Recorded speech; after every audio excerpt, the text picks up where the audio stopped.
Okay, so let's quickly discuss the PYQs which are related to the schemes and the missions. ठीक है, ये UPSC 2025 में पूछा गया था and this mission is known as the Rashtriya Gokul mission.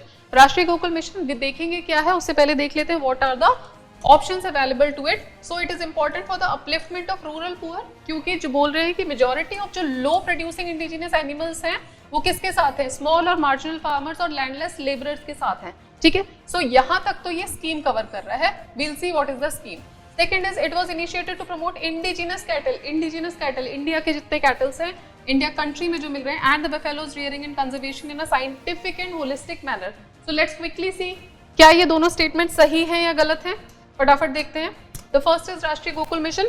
When does it start? It started in 2014 by department of animal husbandry and dairy. ठीक है, क्या इसमें लॉन्च किया गया था? सेंट्रली स्पॉन्सर्ड स्कीम है. First thing which you have to remember, right, it is a centrally sponsored scheme. Indigenous breeds को conserve किया जाएगा, देख लिया हमने, वो स्टेटमेंट में था. Second is milk production enhance होगा, प्रोडक्टिविटी को भी एनहेंस करेंगे. थर्ड इज ब्रीड इंप्रूवमेंट होगी, कैसे? जीनोमिक सिलेक्शन के थ्रू, एडवांस टेक्नोलॉजीज का यूज करके, मतलब साइंटिफिक इंटरवेंशंस हो रहे हैं. एंड फोर्थ इज अल्टीमेटली जब ये सब होगा so what would happen, farmers income and rural livelihood जो है वो इंक्रीज हो जाएगा. ठीक है, तो ये सारे इसके कंपोनेंट्स हो जाएंगे and these are the benefits. ठीक है, कंपोनेंट्स क्या है? गोकुल ग्राम बनाने हैं, सपोर्ट करना है ब्रीड इंप्रूवमेंट में, सीमेन कंजर्वेशन करना है और कैपेसिटी बिल्डिंग भी करना है इसी के साथ.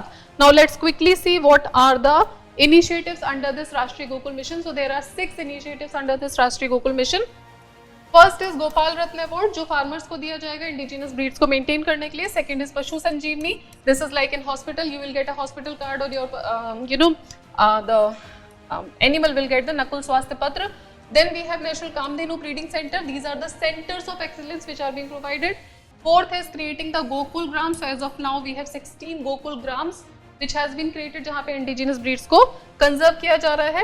Then we have National Bovine Genomic Center for indigenous breeds. यहाँ पर क्या किया जाएगा, जितने भी high genetic merit जो bulls हैं उनको conserve किया जाएगा.